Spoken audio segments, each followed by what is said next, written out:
할렐루야. 12월이 시작되었습니다. 여러분, 건강 늘 유념하시고 주님 안에서 이 한 해를 잘 마무리하실 수 있도록 여러분 기도하며 나아가시는 성도님들 되시기를 간절히 축복합니다. 우리 옆에 계신 분하고 인사하겠습니다. 잘 오셨습니다. 잘 오셨습니다. 잘 오셨습니다. 잘 오셨습니다. 잘 오셨습니다. 여러분, 주 안에서 환영하고 축복합니다. 제목 함께 읽어봅니다. 하나님께서 선택하여 사용하시는 사람들. 하나님께서는 아직 요단강을 건너기 전인 이스라엘 백성들에게 앞으로 차지하게 될 가나안 땅 동서남북의 경계를 세밀하게 정해 주셨습니다. 그 이유는 너희가 그 땅의 새 주인이다. 무시무시한 불법 점거자들로 인해서 두려워해서는 안 된다. 최선을 다해서 그들을 몰아내면 내가 너희에게 약속해준 그 주소지 그대로 전체를 너희에게 주겠다. 라면서 확신과 용기를 심어주시기 위해서 하나님은 그렇게 하셨습니다. 오늘의 본문은 여기에서 한 발자국 더 앞으로 나아가서 출애굽 2세대를 이끌 대표 리더인 여호수아 그리고 제사장 엘르아살과 함께 그들을 중심으로 해서 각 지파별로 한 명씩의 대표를 뽑아서 그 땅들을 분배해 주겠다. 그러한 리더들을 내가 선택해서 사용하겠다라고 하는 사람들의 명단이 등장합니다. 16절부터 18절 같이 읽어봅니다. 여호와께서 또 모세에게 말씀하여 이르시되 너희에게 땅을 기업으로 나눌 자의 이름은 이러하니 제사장 엘르아살과 눈의 아들 여호수아니라. 너희는 또 기업의 땅을 나누기 위하여 각 지파에 한 지휘관씩 택하라. 그렇게 하나님께서 말씀하시고는 각 지파별로 땅을 분배할 리더를 한 명씩 하나님께서 친히 택하시고 세우십니다. 그 사람들의 명단 같이 읽어보겠습니다. 19절부터입니다. 시작. 그 사람들의 이름은 이러하니 유다 지파에서는 여분네의 아들 갈렙이요, 시므온 지파에서는 암미훗의 아들 스무엘이요, 베냐민 지파에서는 기슬론의 아들 엘리다시요, 단 자손 지파에서는 지휘관 요글리의 아들 붓기요, 요셉 자손 중 므낫세 자손 지파에서는 지휘관 에봇의 아들 한니엘이요, 에브라임 자손 지파에서는 지휘관 십단의 아들 그무엘이요, 스불론 자손 지파에서는 지휘관 바르낙의 아들 엘리사반이요, 이사갈 지파 자손에서는 지휘관 아산의 아들 발디엘이요, 아셀 자손 지파에서는 지휘관 술로미의 아들 아히훗이요, 납달리 자손 지파에서는 지휘관 암미훗의 아들 부다엘헬이니라 하셨느니라. 이들이 여호와께서 명령하사 가나안 땅에서 이스라엘 자손에게 기업을 받게 하신 자들이니라. 우리 한번 화면에 있는 도표를 보겠습니다. 이 10지파의 선택받은 지도자와 그들의 이름 그리고 그 이름의 뜻에 대해서 제가 분류를 해보았습니다.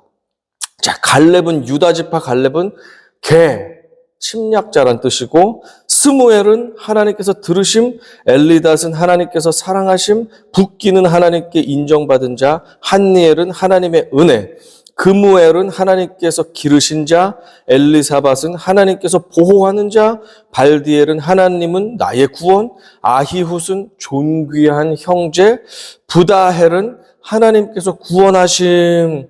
이름들이 다 마치 예찬이, 하은이처럼 예수님 찬양, 하나님의 은혜 이런 것처럼 요한이처럼 한나처럼 이렇게 얼마나 신실하고 하나님 잘 믿는 이름인지 모르겠습니다.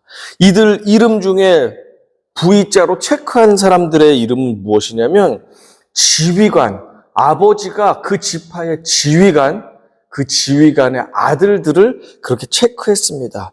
10명 중에 7명, 70%가 지휘관의 아들인 것을 볼 수 있습니다. 이 사실을 보면 훌륭한 아버지 밑에서 자란 아이들이 보고 배우는 것도 많고 아무래도 잘 자랄 수 있겠구나라는 것을 우리가 추측해 볼 수 있습니다. 그렇다고 해서 실망하지 마십시오. 내 아버지, 내 어머니가 대단한 리더고 지휘관이고 훌륭한 집안 부모님이 아니다 할지라도 우리가 낙심할 필요가 없는 것은 하나님께서는 그 사람 한 사람의 가치를 보시지, 중심을 보시지, 그 사람의 집안이나 외모나 그 사람이 가진 것을 보시고 선택하시지 않는다는 사실 때문에 우리가 낙심할 필요는 없습니다.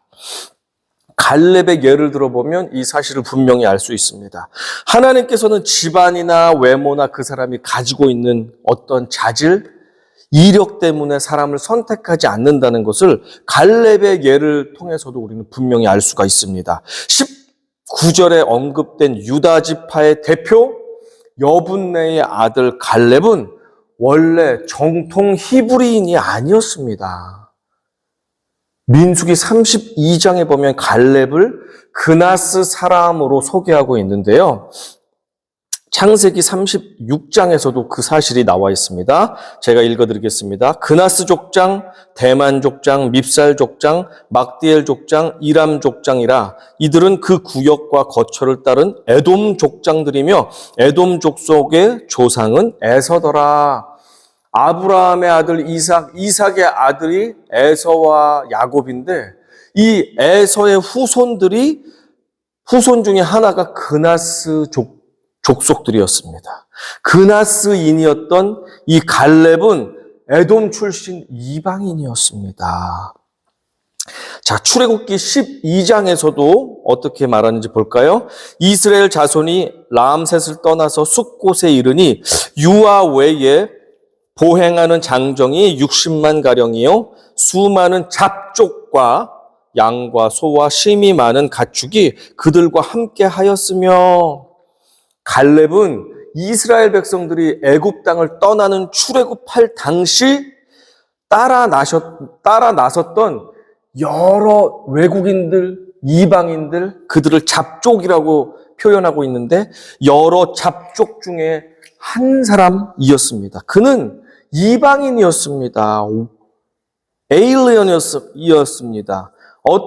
어느 나라든지 이방인들 배척하고 무시하는 문화가 있기 마련입니다. 갈렙은 그런데 이방인이라는 핸디캡을 극복하여서 이스라엘의 대표 지파였던 유다 지파의 정탐꾼으로 선발이 되었던 사람이었습니다. 그리고 정탐을 마친 이후에 가데스 바네아에 돌아와서 모두가 하나님의 뜻에 반대하는 그런 보고를 하였을 때 하나님을 대적하며 지도자들을 대적할 때 목숨을 걸고 하나님의 편에 섰던 소수의 사람 중에 한 명이었습니다. 갈렙은 얼마 뒤 85세의 노인이었음에도 불구하고 가나안 정복 전쟁을 앞장서서 이끌었고 그리고 그 가나안 족속 중에서도 가장 기골이 장대한 아낙 자손이 살고 있는 헤브론 땅을 내가 택하겠습니다. 저에게 그 땅을 주십시오 하면서 가장 강력한 족속들과 싸워서 이기고 그 땅을 차지했던 용사 중의 용사가 바로 갈렙이었습니다. 그는 출신도 보잘것없는 이방인 출신이었고 자랑할 것이 없었습니다. 나이도 많은 사람이었습니다. 그러나 그는 하나님만을 신뢰하며 끝까지 하나님을 배신하지 않았던 믿음의 사람이었습니다. 그래서 하나님께서는 갈렙을 택하셨습니다. 뿐만 아닙니다. 갈렙을 제외한 선택된 리더들의 이름을 보십시오. 하나같이 하나님을 잘 믿는 경건한 이름입니다. 하나같이 부모들의 신앙심과 소망을 담고 있는 선하고 은혜로운 이름들 뿐이었습니다. 하지만 갈렙의 뜻이 뭐라고 했습니까? 개 또는 침략자라고 하였죠. 그의 부모는 여호와를 믿는 신앙심이 전혀 없었던 것 같습니다. 또한 오죽하면 자식의 이름을 개 또는 개와 비슷한 침략자, 이런 뜻을 가진 이름을 지은 것을 볼 때 자녀에 대한 기대나 소망이 전혀 없었던 부모들이라는 사실을 어림잡아 짐작할 수가 있습니다. 이렇게 이름을 함부로 지었던 부모, 이 갈렙은 출신, 외모, 이력, 모든 것이 자랑할 것이 없었습니다. 이름까지도 버림받은 사람과 비슷한 초라한 이름을 가진 사람이었습니다. 나이는 많았습니다. 하지만 하나님께서는 갈렙 그 사람의 신실함, 변함없음, 하나님만을 신뢰함, 그리고 그의 하나님을 향한 중심을 보고 그를 선택하였습니다. 이 사실을 볼 때, 비록 내가 출신, 내 이력, 내 외모, 내가 가지고 있는 어떤 것이 자랑할 만한 것들이 되지 못한다 할지라도 우리가 낙심할 필요가 없습니다. 하나님은 그 사람의, 그 한 사람의 됨됨이, 그의 마음의 중심을 보고 그를 택하셔서 사용하신다는 사실에 우리는 위안을 얻게 됩니다. 오늘 우리는 하나님께서 직접 선택하여 사용하시는 사람들의 특징에 대해서 간략하게 살펴보고자 합니다. 본문에서는 직접적으로 이런저런 이유로 하나님께서 이런저런 사람을 선택하셨다라는 이유가 구체적으로 등장하고 있지는 않습니다. 하지만 오늘의 본문을 통해서 우리는 간접적으로 그리고 성경 전체가 말씀하시는 가운데 하나님께서 선택하시는 사람들의 특징, 그것이 무엇인지를 적어도 3가지 살펴보고 발견해 보고자 합니다. 첫 번째입니다. 하나님께서 선택하여 사용하시는 사람들은 유능한 사람들입니다. 다윗이 하나님의 성전 공사를 자신이 할 수 없었기 때문에 솔로몬에게 맡길 수밖에 없었습니다. 그렇게 되면서 하나님의 감동으로 전한 말을 한번 들어보십시오. 마음의 부담감을 팍팍 느꼈던 솔로몬에게 이렇게 성령의 감동으로 격려하고 있습니다. 역대상 28장 21절에서 이렇게 말씀합니다. 제사장과 레위 사람의 반이 있으니 하나님의 성전의 모든 공사를 도울 것이요 또 모든 공사에 유능한 기술자가 기쁜 마음으로 너와 함께 할 것이요 또 모든 지휘관과 백성이 온전히 내 명령 아래에 있으리라. 그러니 너는 걱정하지 마라. 왜? 유능한 기술자들과 모든 지휘관들이 내 명령에 따라서 성전을 지을 것이니 너는 걱정하지 마라. 하나님이 택하는 사람은 유능한 사람인 것을 우리는 이 본문을 통해서도 알 수가 있습니다. 하나님은 무슨 일을 맡기시든지 그 일에 유능한 사람을 사용하십니다. 그저 나에게 아부하는 사람, 나에게 잘해주는 사람, 나와 친한 사람, 그런 사람을 선택하여서 사용하는 것이 아니라 하나님께서는 실력과 전문성을 갖춘 준비된 사람을 택하셔서 사용하신다는 사실은 성경의 많은 곳에서 증언해 주고 있습니다. 성전에 문지기를 세우는 일조차도 하나님께서는 문지기라면 누구나 할 수 있을 것 같은데 아무나 세우지 않으십니다. 하나님께서는 그 문지기 일에 있어서도 유능한 사람을 찾아서 세우신다는 사실을 성경은 증언합니다. 역대상 26장 8절과 9절입니다. 같이 읽어봅니다. 이는 다 오벳에돔의 자손이라 그들과 그의 아들들과 그의 형제들은 다 능력이 있어 그 직무를 잘하는 자이니 오벳에돔에게서 난 자가 62명이요 또 무셀레메아의 아들과 형제 18명은 능력이 있는 자라. 다 능력이 있는 자, 유능한 자를 문지기로 세우는 장면을 우리는 성경에서 보게 됩니다.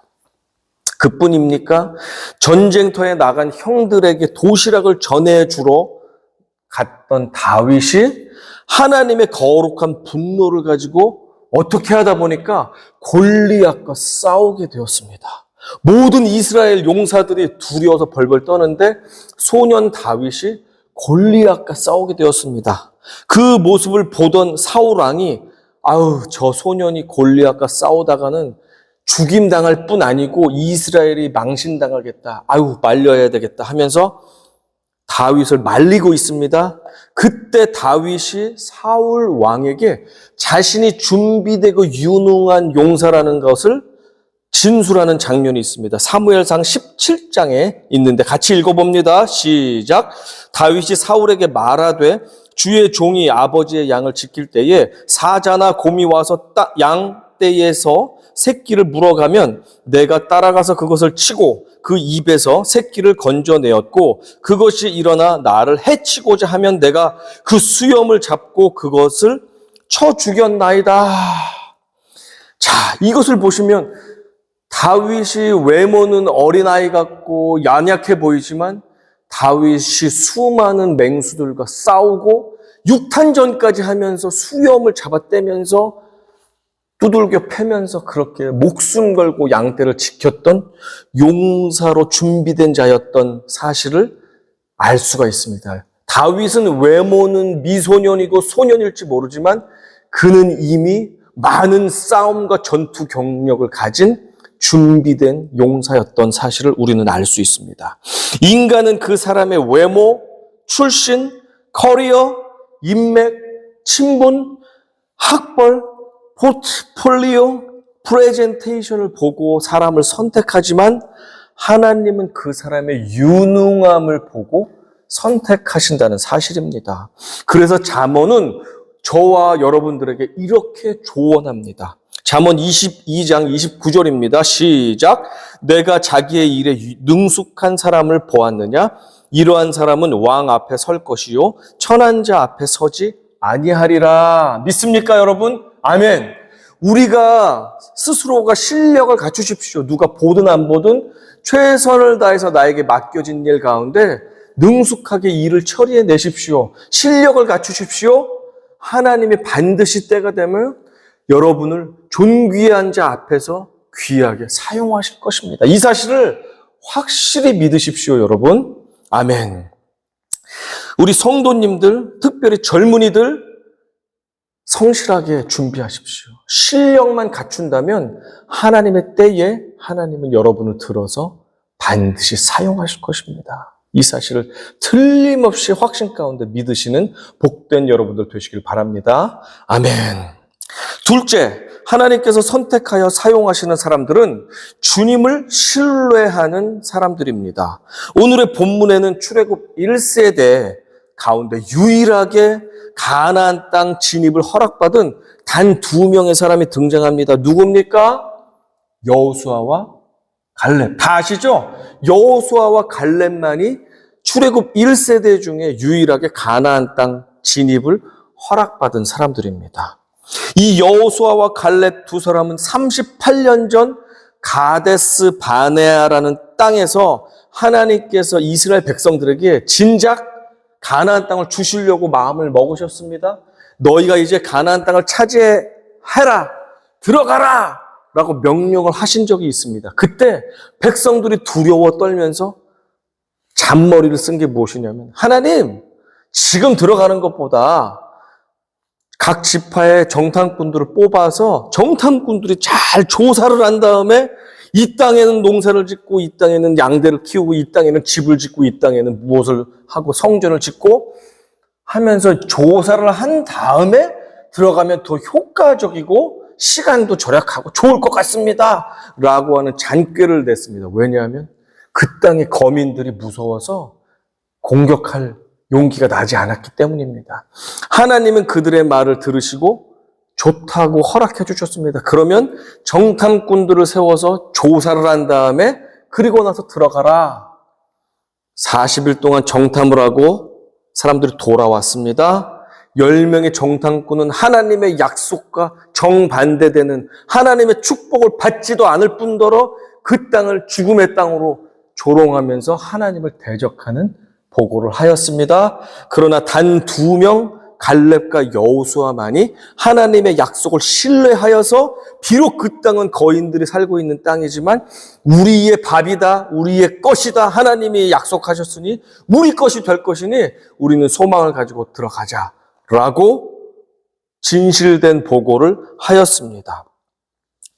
그들 2명만이 돌아선 민심을 돌이키기 위해서 목숨 걸고 외쳤던 유일한 사람들이었습니다. 자, 민수기 14장 6절부터 10절 제가 여러분 위에서 읽어드리겠습니다. 그 땅을 정탐한 자 중 눈의 아들 여호수아와 여분네의 아들 갈렙이 자기들의 옷을 찢고 이스라엘 자손의 온 회중에게 말하여 이르되 우리가 두루 다니며 정탐한 땅은 심히 아름다운 땅이라 여호와께서 우리를 기뻐하시면 우리를 그 땅으로 인도하여 들이시고 그 땅을 우리에게 주시리라. 이는 과연 젖과 꿀이 흐르는 땅이니라. 다만 여호와를 거역하지는 말라. 또 그 땅 백성을 두려워하지 말라. 그들은 우리의 먹이라. 그들의 보호자는 그들에게서 떠났고 여호와는 우리와 함께 하시느니라. 그들을 두려워하지 말라 하나 온 회중이 그들을 돌로 치려 하는데 그때에 여호와의 영광이 회막에서 이스라엘 모든 자손에게 나타나시니라.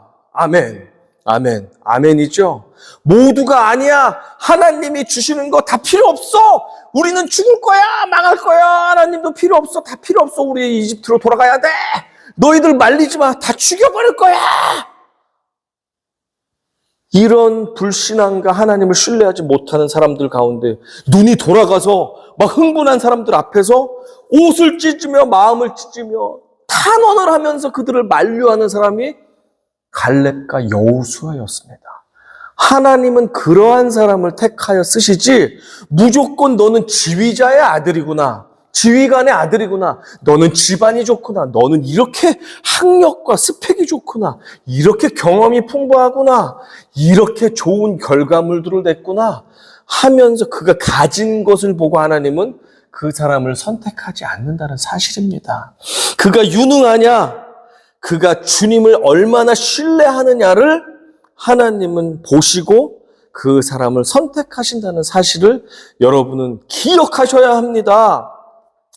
그러니 이 사실을 볼 때, 갈렙의 이 모습을 볼 때 하나님이 택하시는 이 나머지 9명의 사람들도 마찬가지로 갈렙처럼 하나님을 향한 신뢰에 있어서는 그 결을 같이 하는 사람들을 하나님이 택하셨다는 것을 우리는 어렵지 않게 짐작해 볼 수 있습니다. 이 사람들은 하나님의 말씀이라면 팥으로 메주를 쓴다고 해도 고지 믿는 사람들입니다. 셋째, 하나님께서 선택하여 사용하시는 사람들은 외모가 아닌 중심, heart, 이 중심이 올바른 사람들입니다. 중심, 곧 마음을 보신다는 말은 무슨 말입니까? 쉽게 이야기하면 마음의 동기를 보신다는 말입니다. 쉬운 예를 들어보겠습니다. 한국의 결혼식 문화는 미국과 많은 부분에서 다릅니다. 미국과 달리 충분히 그렇게 깊지 않아도 한국에서는 두루 좋은 관계, 인간관계를 유지하기 위해서 서로의 결혼식에 참석해서 축의금도 전달해 주면서 축하해 주는 문화가 아직도 많이 있습니다. 이것은 일종의 체면 문화입니다. 체면 문화. 바뀌어줘야 될 한 문화이기도 한데 어쨌거나 결혼식장에 방문한 하객들을 보면 그 동기에 따라서 크게 두 부류로 분류해 볼 수가 있습니다. 한 부류는 어떤 사람이냐면 진심으로 신랑 신부의 하나됨과 새 출발을 축하해 주기 위해 온 사람들의 부류가 있습니다. 이 사람들은 이 신랑 신부의 기쁨이 곧 나의 기쁨입니다. 그래서 결혼식에도 당연히 다 참석하고 예식에도 끝까지 다 참석하고 축하 인사말도 건네고 선물도 주고 결혼식에 참석해서 축가도 불러주고 적극적으로 박수도 쳐주고 하면서 그렇게 이 사람 기쁨에 동참하는 사람들입니다. 반면에 또 다른 부류의 사람들은 어떤 사람들이냐면 체면 칠례나 인사 칠례로 결혼식에 참석한 사람들입니다. 그 사람들은 신랑 신부의 새 출발에는 별로 관심이 없습니다. 제 시간에 안 가도 그냥 늦게 와도 방명록에 얼른 내 이름 왔다는 출석부에 도장 찍듯이 이름을 씁니다. 축의금도 냅니다. 욕먹지 않을 정도 내고, 그리고 결혼식을 진행하든 말든 관심 없이 식당으로 바로 가서 열심히 맛있게 음식을 먹고 조용히 집으로 돌아갑니다. 신랑 신부는 누가 결혼식에 왔는지 너무 많은 사람들이 오고 바쁘고 정신이 없으니까 한 명 한 명 이 사람이 정말 좋은 동기를 가지고 내 결혼을 축하해 주러 왔는지 아니면 진짜 인사치레로 숙제를 끝내기 위해서 그냥 형식적으로 이름만 올리기 위해서 왔는지 그 동기를 구분할 여유도 없고 능력도 없습니다. 이렇게 사람들은 이 사람의 동기가 어떤지, 행동은 똑같이 결혼식에 참석한 것이지만 정말 진심으로 축하해주는 동기를 가지고 온 사람도 있고, 정말 이 결혼과 관심이 없지만 안 올 경우 나중에 나에게 욕을 할 수도 있고 내 결혼식에 안 올 수도 있고 여러 가지 인간관계 문제가 생길까 봐 억지로 기쁨이 없는 동기를 가지고 오는 사람들도 많이 있다는 사실입니다. 사람은 그 동기에 대해서 정확하게 구분하고 파악할 수 없지만 하나님 아버지만은 이 사람의 마음의 중심, 마음의 동기를 꿰뚫어 보시는 분이십니다. 많은 사람들이 이 자리에 모여서 하나님을 경외하고 말씀을 읽고 열심으로 기도하고 예배를 드리고 헌금을 많이 드리고 정성과 모든 시간을 들여서 봉사를 하며 그렇게 신앙생활을 한다 할지라도 그 저마다에 가진 그 마음의 동기가 하나님 보실 때는 다를 수 있다. 그 마음의 무게가 무거워 보이지만 가벼울 수도 있다라는 사실을 사람은 속일 수 있지만 우리가 하나님은 속일 수 없다는 것을 잊지 말아야 합니다. 하나님께서는 사람의 외모가 아닌 그 사람의 중심을 보고 계신다는 사실입니다. 사무엘상 16장 7절은 그래서 유명한 말씀이죠. 같이 읽어보겠습니다. 시작. 여호와께서 사무엘에게 이르시되 그의 용모와 키를 보지 말라. 내가 이미 그를 버렸노라. 내가 보는 것은 사람과 같지 아니하니 사람은 외모를 보거니와 나 여호와는 중심을 보느니라 하시더라. 아멘, 아멘, 아멘. 사람들 눈은 속일 수 있지만 하나님 아버지의 눈은 속일 수가 없습니다. 이 사실을 우리가 살다 보면 깜빡깜빡 잊어버릴 때가 있는데 하나님만은 속일 수가 없다는 사실. 우리에게 하나님께 선택을 받을 만한 유능함이 있습니까? 하나님만을 신뢰하는 신실한 믿음이 있습니까? 그리고 마음의 중심이 올바르게 세워져 있습니까? 너무 축하합니다. 너무 잘하셨습니다. 늘 이 세 가지를 가지고 있는지 점검하시기 바랍니다. 내가 맡은 것에 최선을 다하는 유능함이 있습니까? 하나님 말을 신뢰하고 계십니까? 마음의 순수한 동기를 가지고 올바르게 마음의 중심을 가지고 주만 바라보고 계십니까? 그렇게 돼야 됩니다. 언제나 그것이 변질되지 않도록 그렇게 돼야 됩니다. 하지만 한 가지만 더 생각할 것은 이 순수하고 신실한 동기가 하나님에게 선택받아서 쓰임받다 보면 큰 특권과 은혜를 누리게 되지요. 그러다가 점점 시간이 지나면서 우리가 초심을 잃게 되는 것은 아닌지 우리가 중간중간 내 자신을 돌아보면서 이 큰 길을 하나님을 향한 길에서 벗어나게 되면 그때마다 다시 길 가운데로 돌아와서 주만 바라보며 나아가는 겸손한 초심의 마음, 첫사랑의 그 마음을 가지고 순결하고 순수하고 진실되게 나아가시는 우리 모두가 되기를 간절히 소망합니다.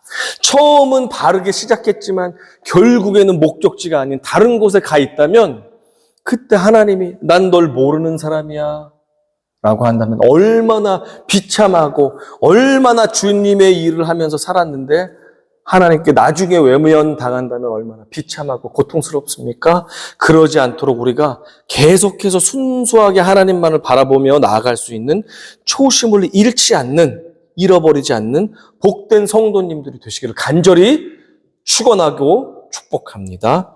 아멘. 하나님 아버지께서는 우리의 마음을 지금도 달아보고 계십니다. 무게를 달아보고 계십니다. 그런데 사울 왕은 초심은 좋았습니다. 그는 외모도 출중했습니다. 그리고 집안도 좋았습니다. 그는 유능했고 믿음도 있고 순수한 열정도 가지고 있었습니다. 하지만 그가 하나님께 선택되었고 쓰임 받으면서 특권과 은혜를 누리다 보니까 그는 이제 자신이 왕이 되어 하나님이 진짜 왕이라는 사실을 잊어버리게 되었고 자신을 사랑하며 살다가 결국에는 하나님 뜻과 상관없는 인생을 살게 되었습니다. 결국 하나님은 그의 마음에 무게를 재었고 함량미달, 기다려도 제 자리로 돌아오지 않는 사울 왕을 하나님께서는 결국에는 버리고 마셨습니다. 그 다음으로 왕이 된 다윗은 어떻습니까? 집안도 보잘것이 없습니다. 그는 여러 형제 중에 막내였고 외모도 볼품이 없고 키도 작았고 매력 있어 보이는 요소가 별로 없었습니다. 그러나 다윗은 한결같은 하나님 사랑, 한결같은 신뢰함, 한결같은 마음의 중심이 하나님께 향하고 있었습니다. 그래서 하나님은 끝까지 다윗을 포기하지 않으시고 끝까지 선택하셔서 이스라엘 백성에게 구원의 백성의 길로 들어갈 수 있게 다윗을 사용하셨습니다. 역대하 16장 9절 같이 읽어봅니다. 시작. 여호와의 눈은 온 땅을 두루 감찰하사 전심으로 자기에게 향하는 자들을 위하여 능력을 베푸시나니 하나님의 나라는 추수할 것은 많되 추수할 일꾼이 늘 부족합니다. 주님은 오늘도 신실한 하나님의 사람들을 택하여 사용하시기 원하셔서 두루 보시며 일꾼들을 찾고 계십니다. 나에게 맡겨진 일에 유능한 사람을 찾고 계십니다. 하나님과 또 하나님의 말씀이라면 자기에게 손해가 되더라도 끝까지 신뢰하는 그런 견고한 사람을 찾고 계십니다. 그리고 한결같이 언제나 동일한 마음으로 마음의 동기를 가지고 주님만을 변함없이 사랑하는 그런 사람을 오늘도 찾고 계십니다. 하나님께서 오늘도 찾으시는 바로 그 한 사람이 되기를 원하신다면 오늘 나에게 주어진 자리에서 묵묵하게 최선을 다하는 사람이 되시길 바랍니다. 또한 상황과 환경과 상관없이 하나님과 그분의 말씀만 신뢰함으로 손해보더라도 하나님을 변함없이 배신하지 않고 하나님의 약속만을 신뢰하는 신실한 사람이 되기를 사모하시기 바랍니다. 그리고 언제나 그 마음의 중심이 하나님께 안테나를 향하여 그 주님께만 나아가는 그 사랑이 내 사랑, 나를 사랑하는 것이 아니라 변함없이 하나님만을 바라보며 사랑하는 중심이 한결같은 성도님들이 되시기를 주님의 이름으로 간절히 축복합니다. 그런 우리에게 하나님께서 우리를 택하여 부르시면서 초청하십니다. 착하고 충성된 종아, 내 주인의 즐거움에 참여할지어다. 그때 우리 입술의 고백은 이렇게 될 것입니다. 아멘. 주 예수여, 내가 여기 있사오니 나를 사용하여 주시옵소서. 이 고백이 저와 우리 모두의 고백이 되기를 간절히 원합니다. 우리 이 사실을 기억하면서 한 목소리로 통성 기도하시기를 원합니다. 우리 주님 하나님 감사합니다. 오늘도 말씀 가운데 함께 하신 주님 찬양합니다. 아버지, 내 일에 유능한 자 되기 원합니다. 또 하나님만을 신뢰하는 자 되기 원합니다. 또한 마음의 중심이 한결같이 하나님만을 바라보는 자 되기 원합니다. 아버지, 저와 동행하여 주시옵소서. 주여 한번 외치고 통성으로 기도합니다. 주여 아버지 하나님 감사합니다. 살아계신 주님을 찬양합니다. 하나님이 찾으시는 그 사람은 자기 일에 유능한 사람인 줄로 알고 있사오니 하나님 나에게 맡겨주신 직장과 또 학업과 아버지 사업장과 아버지 교회에서 하는 모든 봉사 가운데 최선을 다해서 전문가처럼 유능하게 일할 수 있게 도와주시고 하나님 눈에 아버지 드러나는 아버지 하나님이 택하시고 사용하는데 부족함이 없는 유능한 일꾼 될 수 있게 도와주셔서 저를 준비시켜 주시고 때가 되면 하나님이 들어쓰시는 복된 자녀들 될 수 있도록 저희들을 아버지 붙잡아 주시옵소서. 또 하나님이 택하시는 그 사람은 하나님 주님의 말씀과 주님만을 신뢰하는 사람인 줄로 우리가 깨달았사오니 하나님 때로는 아버지는 우리의 생각과 다른 하나님의 명령과 말씀이 있다 할지라도 내가 손해본다 할지라도 하나님 말씀에 아멘으로 순종하며 화답하는 결국 아버지 많은 사람이 가는 길이 아닌 좁은 길을 기쁨으로 달려갈 수 있는 주님만 신뢰하는 복된 사람들 될 수 있도록 우리에게 믿음을 더하여 주시고 여호와 하나님만을 신뢰하는 그 신뢰함을 더 부어 주시옵소서. 아버지 또한 하나님이 찾으시는 마음의 중심이 굳건히 세워져 있는 사람 되기 원하오니 하나님 내 마음이 요동치 않게 도와주시고 하나님 변질되지 않게 도와주시고 그 처음에 가졌던 그 첫사랑이 아버지 끝날 때까지 천국 갈 때까지 요동하지 않고 변함없이 심지가 굳은 중심이 바로 서 있는 하나님의 자녀들 되기를 원합니다. 하나님 사람들의 말과 아버지 세상의 유혹과 유행과 아버지 사람들이 많은 길을 가는 것을 따라가는 것이 아니라 중심이 온전히 서 있어서 아버지 하나님이 보시는 중심 가운데 아버지 함량비달로 탈락한 것이 아니라 늘 하나님이 인정하시는 그 중심이 바로 선 믿음의 형제 자매들 될 수 있도록 우리들을 긍휼히 여겨주시고 불쌍히 여겨 주시옵소서. 아버지 하나님 감사합니다.